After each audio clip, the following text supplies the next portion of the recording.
అందరికీ నమస్కారం. శ్రీమాతృ నమః ఛానల్‌కి స్వాగతం. లలితా పరమేశ్వరి అమ్మవారి ఆశీస్సులు మనందరిపైన ఉండాలని సదా కోరుకుంటున్నాను. ఈరోజు మనము శ్రీ పోతులూరి వీరబ్రహ్మేంద్ర స్వామి వారు రచించిన కాలజ్ఞానం గురించి తెలుసుకుందాము. మన ఛానల్‌ని ఫస్ట్ టైం చూస్తున్నట్లయితే ఈ వీడియో మీకు నచ్చినట్లయితే లైక్ చేయండి ఫ్రెండ్స్.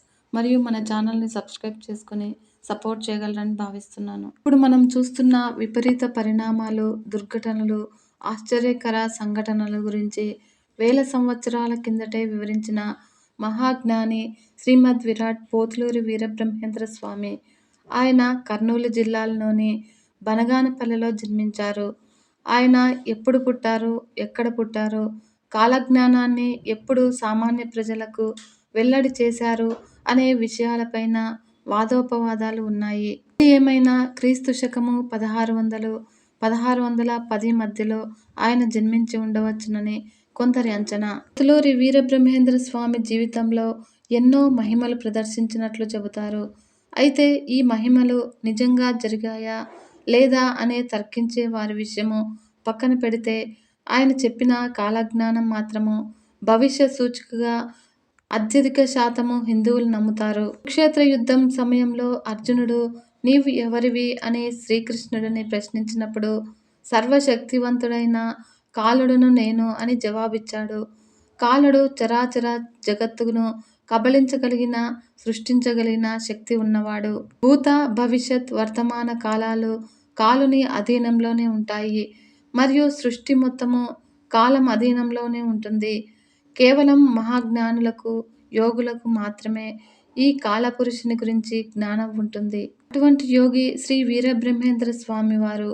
అందువల్ల ఆయన చెప్పిన కాలజ్ఞానం ఇప్పటికే అత్యధికులకు అనుసరణీయంగా ఉంటుంది. అయితే కాలజ్ఞానంలో చెప్పినవి ఇప్పటి వరకు జరిగినవి గురించి తెలుసుకుందాము. కాశీపట్టణం దేవాలయంలో 40 రోజులు పాడుపడుతుందని భవిష్యవాణి చెప్పాడు పోతులూరి వీరబ్రహ్మేంద్ర స్వామి. అది ఎలా నిజమైందో చూద్దాము. 1910-12 మధ్యలో గంగానదికి తీవ్రంగా వరదలు వచ్చాయి. ఆ సమయంలో అక్కడ కలరా వ్యాపించింది. దీనివల్ల ఆ సమయంలో కాశీ పుణ్యక్షేత్రం సందర్శించేందుకు భక్తులు ఎవరూ వెళ్ళలేదు. మరియు ఒక మహిళ 16 సంవత్సరాలు రాజ్యమేలుతుందని చెప్పాడు. ఇందిరాగాంధీ 16 సంవత్సరాల పాటు మన దేశానికి ప్రధానమంత్రిగా ఉన్నారు. తెర మీద బొమ్మలు గద్దెలెక్కుతారు అన్నారు. రంగులు చూసి ప్రజలు మోసపోతారు. ప్రస్తుతము సినీ నటులు రాజకీయాల్లోకి విస్తృతంగా వస్తున్నారు. మరియు తమిళనాడు మాజీ ముఖ్యమంత్రి జయలలిత అంతకంటే ముందు సినిమా నటి. అలాగే మన మాజీ ముఖ్యమంత్రి ఎన్టీ రామారావు సినీ రంగం నుంచి వచ్చిన వారే. చిరంజీవి, విజయశాంతి, జమున ఇలా చెప్పుకుంటూ వెళ్తే చాలామంది తెరమీద నటులు రాజకీయాల్లోకి ప్రవేశించారు. మరియు రాచరికాలు, రాజుల పరిపాలన నశిస్తాయి అన్నాడు. ఇప్పుడు భారతదేశంలో రాచరిక వ్యవస్థ లేదు. ఆఖరికి జమీందారీ వ్యవస్థ కూడా నశించింది. ఉన్నదల్లా ప్రభుత్వము, మంత్రులును. ఈ మంత్రులు వారసత్వం లాగా రారు. నిరంకుశత్వం ఉండదు. ఎన్నికల్లో ప్రజలు గెలిపిస్తేనే అధికారంలోనికి వస్తారు. కనుక పోతులూరి వీరబ్రహ్మేంద్ర స్వామి చెప్పిన మాటలు అక్షరాల నిజమైంది. ఆకాశన పక్షి వాహనాదులు కూలి అనేక మంది మరణిస్తారు. ఆకాశంలో పక్షి వాహనాలు నడుస్తాయని పోతులూరి వీరబ్రహ్మేంద్ర స్వామి వారు చెప్పే నాటికి అసలు విమానమే పుట్టలేదు. పుష్పక విమానం అంటూ పురాణ కథలు మాత్రం ఉన్నాయి. అయితే ప్రస్తుతం తరచుగా విమాన ప్రమాదాలు జరుగుతున్నాయి. ఈ విమాన ప్రమాదాల్లో ఎంతోమంది మరణిస్తూ ఉన్నారు. జనసంఖ్య విపరీతంగా పెరుగుతుంది. ప్రస్తుతం ప్రపంచ జనాభా విపరీతంగా పెరిగింది. ఒక్క భారతదేశం జనాభానే 100 కోట్లు దాటడము మితిమీరిన జనాభా పెరుగుదలకు నిదర్శనము. భవిష్యత్తులో అన్ని రకాల సమస్యలు అధిక జనాభా గురించే మొదలవుతాయని శాస్త్రవేత్తలు చెబుతున్నారు. అంతేకాక బ్రాహ్మణుల అగ్రహారాలు నశించిపోతాయి. ఇప్పటికి వారికి తెలియదు కానీ 100 సంవత్సరాల కిందటి వరకు కూడా బ్రాహ్మణులకు వందల ఎకరాలతో కూడిన అగ్రహారాలు ఉండేవి. ప్రస్తుతం ఎక్కడా అగ్రహారాలు లేవు. మరియు హైదరాబాద్లో తురకలు, హిందువులు పరస్పరము కిరాతకంగా చంపుకుంటారు. 15 ఏళ్ల కిందటి వరకు కూడా హైదరాబాద్లో మత కల్లోలాలు, అది కూడా కేవలం ముస్లిం, హిందువుల మధ్య మాత్రమే ఎక్కువగా జరుగుతున్నాయి. ఇక హుండీలో చోరీలు చాలా ఎక్కువగా ఉన్నాయి. విచిత్రమైన యంత్రాలు వస్తాయి కానీ, చావు పుట్టుకలు మాత్రము కనుగోలేకపోతారు. సృష్టిని మార్చటానికి ఎన్నో ప్రయత్నాలు చేస్తారు. అన్ని రంగాల్లాగే వైద్య రంగం కూడా బాగా అభివృద్ధి చెందింది.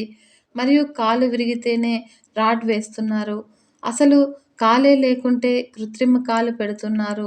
గుండె మార్పిడి దగ్గర నుంచి ఎన్నో అపురూపమైన శస్త్రచికిత్సలు జరుగుతున్నాయి. ఇంత పెద్ద అభివృద్ధి సాధించిన మాట నిజమే కానీ, చనిపోయిన వారిని బ్రతికించే యంత్రము, మనుష్యుల్ని పుట్టించే యంత్రాన్ని ఇప్పటివరకు కనుక్కోలేదు. బహుశా భవిష్యత్తులో కనుగొనగలరనే నమ్మకం కూడా లేదు. రావణ కాష్టమున కల్లోలము చెలరేగి దేశాన్ని అల్లకల్లోలం పెట్టెను. రావణుని దేశం అంటే శ్రీలంక. శ్రీలంకలో తమిళులు, శ్రీలంక వాసుల మధ్య జాతి కలహాలు మొదలయ్యాయి. చివరికి ఆ వైరమే భారత ప్రధాని రాజీవ్ గాంధీని బలికొన్న విషయం తెలిసిందే. ఈ పోతులూరి వీరబ్రహ్మేంద్ర స్వామివారు చెప్పిన జోస్యాల్లో ఎన్నో నిజమయ్యాయి. ఉదాహరణకు గట్టివాడైన పొట్టివాడొకడు దేశాన్ని పరిపాలిస్తాడు అన్నాడు. ఇప్పటివరకు దేశాన్ని పరిపాలించిన ప్రధానుల్లో పొట్టివాడైన లాల్ బహదూర్ శాస్త్రి సమర్థవంతమైన పాలనను అందించారు. కపట యోగులు విపరీతంగా పెరిగిపోతారు అన్నారు. వీరి వల్ల ప్రజలందరూ మోసపోతారు. ప్రస్తుతం గాల్లోంచి ఏవేవో వస్తువులు సృష్టించి ప్రజలను మోసం చేసే బాబాలు, కపట సన్యాసులు పెరిగిపోయారు. వీరికి ఏ మహిమలు లేకపోయినప్పటికీ ప్రజలు వారిని గుడ్డిగా నమ్ముతున్నారు. పైగా ఈ దొంగ స్వాములు భోగ విలాసాలకు బానిసలుగా ఉన్నారు. మరి ఎందరో దొంగ సన్యాసులు గుట్టు రట్టవుతోంది. దొంగ స్వాముల వల్ల నిజమైన యోగులకు చెడ్డ పేరు వస్తుంది. ఈ విషయం గురించి వీరబ్రహ్మేంద్ర స్వామి వారు 500 ఏళ్ల క్రిందటే వివరించారు. ఈ విషయం ఒక్కటే చాలు. వీరబ్రహ్మేంద్ర స్వామి ఇప్పటి బాబాలు, నకిలీ యోగుల మాదిరిగా పేరు కోసము, డబ్బు కోసము, ఇతర సుఖాల కోసము ఎప్పుడూ ప్రయత్నించలేదని రుజువు చేసేందుకు. అంతేకాకుండా నిజాలు తెలుసుకోకుండా యోగులందరూ దొంగలే అని వాదించే కొందరికి ఇది కనువిప్పు కలిగిస్తుంది. మరియు కాలజ్ఞానంలో ఇలాంటి అంశాలు కోకొల్లలుగా ఉన్నాయి. వీరబ్రహ్మేంద్ర స్వామి వారు చెప్పిన అన్ని విషయాలు తెలుసుకోవాలంటే కాలజ్ఞానమే చదవాలి. వీరబ్రహ్మేంద్ర స్వామికి వీరంబొట్లయ్య అనే పేరు కూడా ఉంది. ఈయన తండ్రి పేరు వీరభోజ్యరాయలు, తల్లి పేరు వీర పాపమాంబ.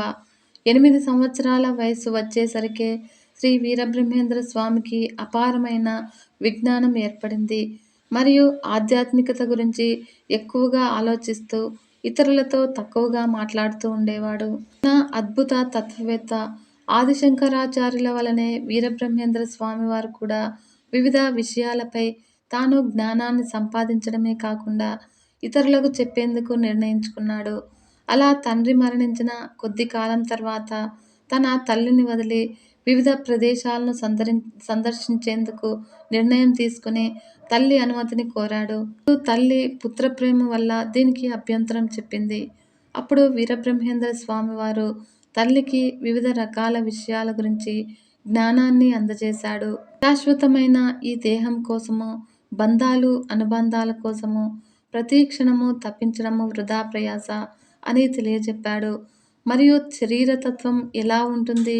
ఈ భౌతిక శరీరము ఆకాశము, గాలి, అగ్ని, నీరు, పృథ్వీ అనే 5 అంశాలతో రూపొందుతుందని తల్లికి వివరించాడు. వీరబ్రహ్మేంద్ర స్వామి వేదాల్లోనూ కూడా ఇదే ఉంది. పంచభూతాల కలయికతోనే నేను అనే భావన ఏర్పడుతుంది. ఈ సమస్త చరాచర ప్రకృతిని అర్థం చేసుకునేందుకు మనకు చెవి, కన్ను, ముక్కు వంటి జ్ఞానేంద్రియాల వల్ల సాధ్యమవుతుంది. వీటి ద్వారా వివిధ రకాల పద్ధతులు, మార్గాల ద్వారా జ్ఞానాన్ని సంపాదిస్తూ ఉన్నాము. అయితే వీటన్నిటినీ సమగ్రంగా అర్థం చేసుకోవడానికి ఉపయోగపడే తత్వమే నేను లేదా అహము. మనం సంపాదించే విషయ పరిజ్ఞానాన్ని మొత్తాన్ని మనకు మేధస్సుకు అర్థం అవటానికి కారణం తత్వమే. పంచాంశాల వల్లనే కామ, క్రోధ, మోహములు కలుగుతాయి. ఇవి ఎక్కువ తక్కువ ఉన్నప్పుడు ఆ జీవుడు లేదా బుద్ధి ఆ దిశగా చలిస్తూ ఉంటుంది. మరియు ఆత్మ అనేది నిమిత్త మాత్రంగా ఉంటూ అన్నిటినీ గమనిస్తూ ఉంటుంది. ఏది మంచిదో, ఏది చెడ్డదో చెప్పడం వరకే దాని బాధ్యత. అంతేకానీ తప్పనిసరిగా నువ్వు ఈ దశలో వెళ్ళు అని ఆదేశించదు.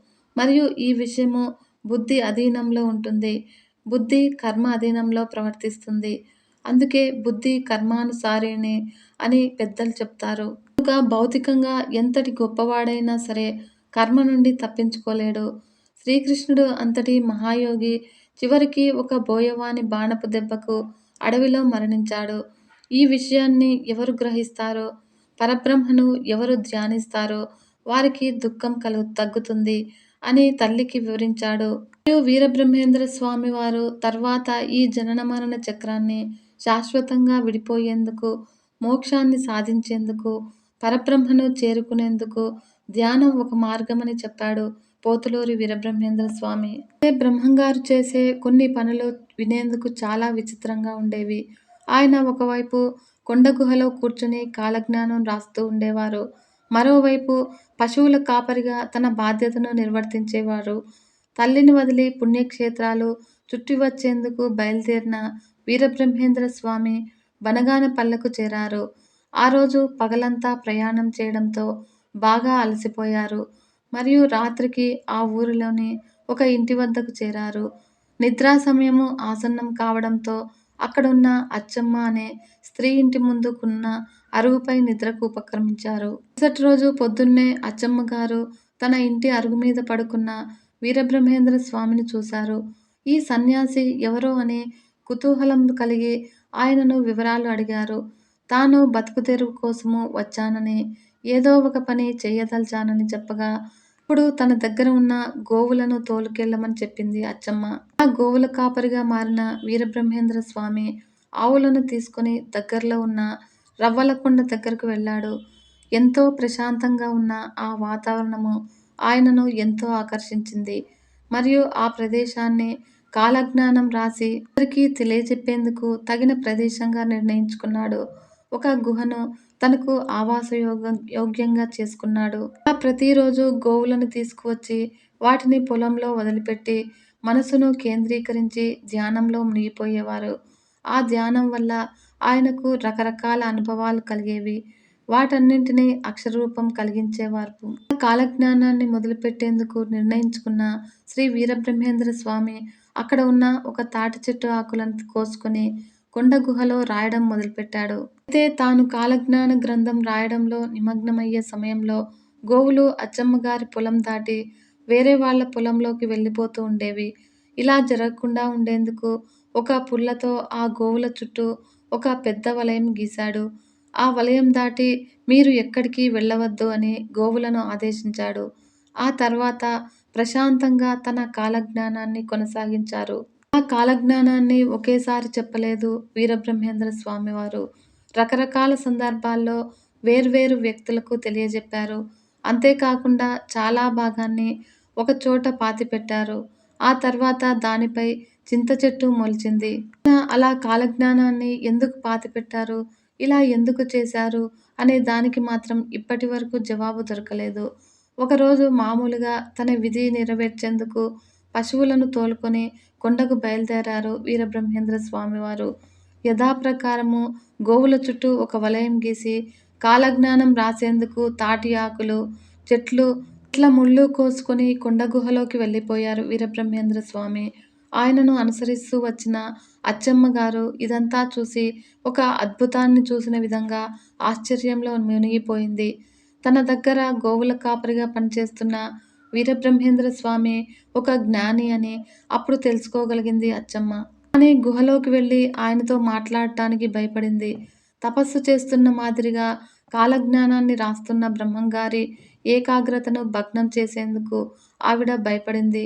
అప్పటికి ఆయనతో ఏమీ మాట్లాడకుండా ఇంటికి తిరిగి వెళ్ళిపోయింది. తర్వాత వీరబ్రహ్మేంద్ర స్వామి గోవులను తోలుకొని తిరిగి రాగానే ఆయన పాదాలకు నమస్కరించి తెలియక తాను చేసిన తప్పులన్నింటికీ మన్నించమని కోరింది. అప్పుడు వీరబ్రహ్మేంద్ర స్వామి అన్నారు, నాకు దూషణైనా భూషణైనా ఒక్కటే, నీవైనా నా తల్లి అయినా ఒక్కటే. ఈ ప్రపంచంలోని జీవులన్నీ నాకు సమానమే అని చెప్పిన బ్రహ్మంగారిని తనకు జ్ఞానోపదేశం కలిగించమని కోరింది అచ్చమ్మ. అయితే ఆ పనిని ప్రస్తుతం చేసేందుకు వీలు లేదని, సమయం వచ్చినప్పుడు యాగంటి అనే పుణ్యక్షేత్రంలో జ్ఞానోపదేశం చేయగలనని చెప్పారు వీరబ్రహ్మేంద్ర స్వామి. ఆ రోజు కోసం ఎదురు చూడసాగింది అచ్చమ్మ. అయితే వీరబ్రహ్మేంద్ర స్వామి మాత్రము యథాప్రకారము కాలజ్ఞానాన్ని రాసి అచ్చమ్మ గారి ఇంట్లోనే ఒక చోట పాతిపెడుతూ ఉండేవాడు. ఒక శుభదినాన అచ్చమ్మ గారిని ఈశ్వర క్షేత్రమైన యాగంటిలోనికి తీసుకువెళ్లారు వీరబ్రహ్మేంద్ర స్వామి. అక్కడ జ్ఞానోపదేశం మొదలుపెట్టారు. ఈ సందర్భంగా అచ్చమ్మ ఎన్నో ప్రశ్నలు వేశారు. వాటన్నిటికీ సామాన్యులకు అర్థమయ్యే విధంగా సరళమైన భాషలో జవాబిచ్చారు వీరబ్రహ్మేంద్ర స్వామి. వాటిలో కొన్ని ఈ విధంగా ఉన్నాయి. పరమాత్మ ఎక్కడ ఉన్నాడు అని అడిగితే, పరమాత్మ ప్రపంచంలో అణువణువున ఉన్నాడు. ఈ పశువులలో, నీలో, నాలో, కీటకాలలో అన్నింటిలోనూ ఆయన నివాసం ఉంటాడు. దేవుని తెలుసుకోవడం ఎలా అంటే, దేవుని తెలుసుకోవడానికి చాలా మార్గాలు ఉన్నప్పటికీ భక్తి, ధ్యానము శ్రేష్టమైనవి. భక్తి మార్గం అంటే కేవలము భగవంతుని ధ్యానిస్తూ జీవితాన్ని గడిపేయడమే కాదు. దీన్ని భక్తి యోగం అని కూడా అంటారు. ధ్యాన యోగం అంటే ప్రాణాయామం ద్వారా ఈ సృష్టిని ప్రారంభించిన బ్రహ్మను తెలుసుకోవడమే. మరియు దేవుని ఏ రూపంలో మనం చూడగలము? స్త్రీల రూపంలోనా? పురుషుడి రూపంలోనా అంటే పరబ్రహ్మ నిరాకారుడు, నిర్గుణుడు. మనం ఏ విధంగానూ నిర్వచించలేము. ఈ విధంగా అచ్చమ్మ గారి సందేహాలను తీర్చిన తర్వాత ఆమెకు కొన్ని మంత్రాలను ఉపదేశించారు వీరబ్రహ్మేంద్ర స్వామి. వీటిని ఏకాగ్ర చిత్తంతో జపిస్తూ ఉండమని చెప్పారు. తర్వాత కాలజ్ఞానం గురించి వివరించడం మొదలుపెట్టారు. తర్వాత వీరబ్రహ్మేంద్ర స్వామి తనకు తెలిసిన భవిష్యత్తు విషయాలను వివిధ సందర్భాల్లో చెప్పుకుంటూ వెళ్లారు. అంతేకాకుండా వీరబ్రహ్మేంద్ర స్వామి వివిధ ఊళ్ళు తిరుగుతూ ఉండేవారు. ఎక్కడ ఉండాలనిపిస్తే అక్కడ తినేవారు, విశ్రమించేవారు, కాలజ్ఞాన ఉపదేశం చేసేవారు. అందువల్ల కాలజ్ఞానము ఒక క్రమ పద్ధతిలో ఉండదు. బ్రహ్మేంద్ర స్వామి వారు తాను రాసిన కాలజ్ఞానంలో ఎక్కువ బనగానపల్లెలో ఒకే చోట పాతిపెట్టారు. ఆ తర్వాత దానిపైన ఒక చింత చెట్టు మొలిచింది. ఈ చింత చెట్టు వయసు 500 సంవత్సరాల మధ్య ఉంటుందని నిర్ధారించారు. ఈ చింత చెట్టుకు స్థానికులు పూజలు చేస్తూ ఉంటారు. మరియు ఈ చెట్టు నుంచి కొన్నిసార్లు ఎర్రని ద్రవం వస్తుందని స్థానికులు చెప్పారు. ఈ చెట్టుకు కాసే చింతకాయలు తినేందుకు పనికిరాకపోవడము ఆశ్చర్యము. బ్రహ్మేంద్ర స్వామి అచ్చమ్మతో మాట్లాడిన ప్రదేశాన్ని ముచ్చట్ల గుట్ట అని పిలుస్తూ ఉంటారు. అచ్చమ్మకు చెప్పిన జ్యోతిష్యము వేశ్యల వల్ల ప్రజలు భయంకర రోగులు అవుతారు. వారు అవి వరుసలు లేకుండా మనుషులు మృగాల్లా ప్రవర్తిస్తారు. ఇది అక్షర సత్యమైంది. ప్రస్తుతం ప్రపంచాన్ని గడగడలాడిస్తున్న ఎయిడ్స్ వ్యాధికి మందే లేదు. ఈ వ్యాధి వచ్చిన వారు మరణించక తప్పదు. అక్రమ సంబంధాలు ఇటీవల విపరీతంగా పెరిగి హత్యలకు దారితీస్తున్నాయి. రాజులు తమ ధర్మాన్ని మర్చిపోతారు. వారు విలాసాలు, విందుల్లో మునిగి తేలుతూ ఉంటారు. ధర్మభ్రష్టులు అవుతారు. ఇక్కడ రాజులు అంటే పాలకులు అని అర్థము. వారు రాజులు కావచ్చు, ప్రస్తుతం ఉన్న ప్రజాప్రతినిధులు కావచ్చు, అనేక రాష్ట్రాల్లోని ముఖ్యమంత్రులు, దేశాల ప్రధానమంత్రులు కూడా అవినీతి కుంభకోణాల్లో చిక్కుకుపోవడము పత్రికల ద్వారా ప్రజలకు వెల్లడి అవుతుంది. పార్టీ ఏదైనా ప్రజాప్రతినిధులు అత్యధిక శాతము అవినీతికి పాల్పడుతూ ఉన్నారు. మరియు శాంతమూర్తులకు కూడా విపరీతమైన కోపం వస్తుంది. వివిధ వర్ణాల వారు తమ ఆచారాలను వదిలి ఇతర ఆచారాలను అనుసరించి నాశనమవుతారు. నిజమే కదా! మానసిక ఒత్తిడి విపరీతంగా పెరిగిన శాంతమూర్తులు కూడా ఆవేశానికి, ఆగ్రహానికి లోనవడము మనం చూస్తూనే ఉన్నాము. పంటలు సరిగా పండవు. పాడి పశువులు పాలు సరిగా ఇవ్వకపోవడం వలన కరువు భయంకరంగా పెరుగుతుంది. మొదట తెలంగాణలోని కొన్ని జిల్లాల్లో మాత్రమే కరువు ఉండేది. ఇప్పుడు రాయలసీమలో కూడా కరువు పెరిగిపోయింది. దీన్ని తట్టుకోలేక రైతులు పొలాలను వదిలేసి కూలీలుగా పట్టణాలకు వలస వెళ్లిపోవడం సాధారణంగా మారిపోయింది. నీటికి కరువు లేని కోస్తా జిల్లాల్లో కూడా ఇప్పుడు కొత్తగా నీటి సమస్య మొదలైంది. దీనివల్ల పంటలు కూడా పండని పరిస్థితి ఏర్పడింది. మరియు భవిష్యత్తు ఇంకా ఘోరంగా మారే అవకాశాలు కనిపిస్తున్నాయి. మరియు బ్రాహ్మణులు తమ ధర్మాలను, పౌరోహిత్యం వదిలి ఇతర కర్మలను చేపడతారు. దానివల్ల అంతా అల్లకల్లోలంగా మారిపోతుంది. పోతులూరి వారు చెప్పిన కాలంలో ఇది విడ్డూరమే. అయితే అప్పట్లో ఏ కులం వారు కులవృత్తి చేపట్టేవారు. ఇప్పుడు కులవృత్తులు లేవు. ఎవరికి ఏ పని ఇష్టమైతే ఆ పనిలో స్థిరపడిపోతున్నారు. తెలుసుకున్నారు కదా ఫ్రెండ్స్.